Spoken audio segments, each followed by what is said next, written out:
Espainiako gobernuari zuzendutako lehendakariaren adierazpena, 2017 urriaren 19. Galdera batzuk egin hasiko naiz eta galdera berak badauka bere erantzuna. Benetan uste izan zuen norbaitek Kataluniako parlamentuak iragan urriaren 10 egindako osoko bilkuran independentzia aldarrikatu zuela benetako aitorpen legalarekin, instituzionalarekin, juridikoarekin eta are sozialarekin? Espainiako gobernuak argi izan balu aldarrikapena egin zela goberneko presidenteari galdetzearen formula erabiliko zukeela uste aldu norbaitek? KUPek independentzia aldarrikapena formalizatzeko parlamentuaren osoko bilkura biltzea beharrezkoa zela azpimarratuko zukeela uste aldu norbaitek. Gauza onartua da inplizituki ez zela aldarrikapen formalik egon. Nola ulertu bestela, PDKten, RCren eta KUPen planteamentua. Planteamentu horren arabera izan ere, Espainiako gobernuak konstituzioaren 155. Artikulua aplikatuko balu, Kataluniako parlamentuaren osoko bilkura deituko litzateke independentzia aldarrikapena bozkatzeko. Azkenik, begira zer dioen Generalitateko presidenteak Espainiako gobernuko presidenteari gaur bidali dion gutunean. Kataluniako parlamentuak egoki iritziz gero, urriaren 10 bozkatu ez zuen independentzia aldarrikapen formala bozkatu ahal izango du. Hortaz, ez da sekula egin alde bakarreko independentzia aldarrikapena. Eta ondorioz, ezin da inola ere aplikatu konstituzioaren 155. Artikulua.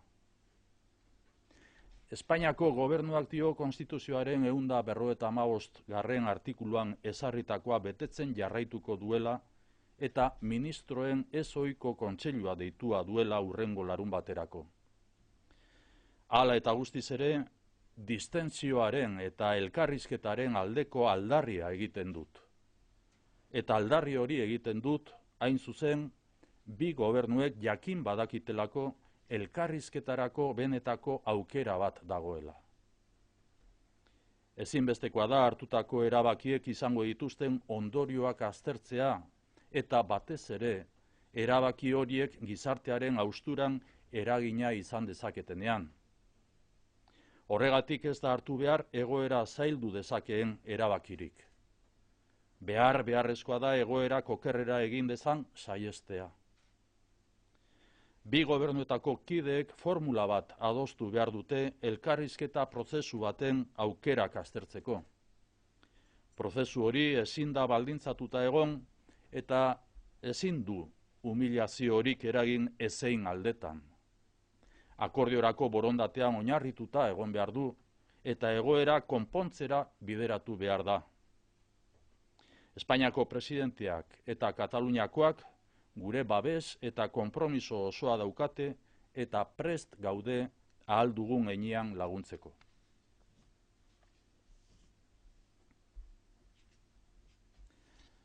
Comienzo con unas preguntas que tienen su respuesta implícita. La declaración del Lehendakari dirigida al gobierno español el jueves 19 de octubre de 2017. ¿Alguien había pensado que en el pleno celebrado en el Parlamento de Cataluña el pasado 10 de octubre se había procedido a la declaración de independencia con valor efectivo legal, institucional, jurídico e incluso social? Si el gobierno español hubiera tenido claro que sí se había procedido a la declaración, ¿habría recurrido a la fórmula de preguntar al presidente del gobierno? ¿Habría insistido CUP en la necesidad de un pleno del Parlamento de Cataluña para formalizar la declaración de independencia?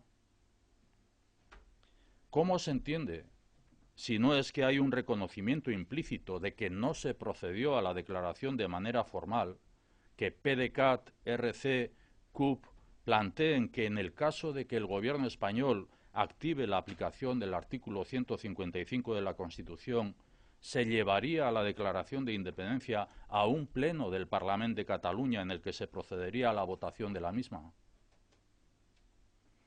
Por último, la propia respuesta ofrecida en la carta remitida hoy por el presidente de la Generalitat al presidente del Gobierno español concluye diciendo: el Parlament de Cataluña podrá proceder, si lo estima oportuno, a votar la declaración formal de independencia que no votó el día 10 de octubre.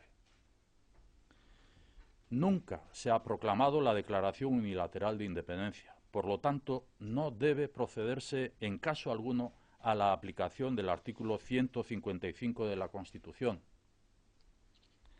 Pese a que el Gobierno español dice que continuará con los trámites previstos en el artículo 155 de la Constitución y que convoca Consejo de Ministros extraordinario para este próximo sábado, hago un llamamiento a la distensión y al diálogo.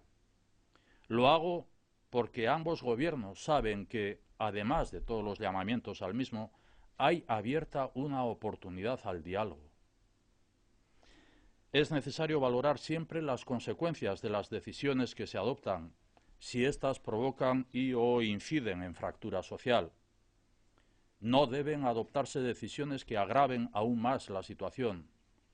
Es necesario evitar males mayores. Exploren, mediante la fórmula que miembros de ambos gobiernos acuerden, las posibilidades de un proceso de diálogo sin condiciones y sin humillaciones para con la otra parte, con voluntad de acuerdo para una solución a la situación creada. El presidente del Gobierno español y el presidente de la Generalitat cuentan con nuestro compromiso y disposición para cuanto sirva de ayuda. Eskerrik asko.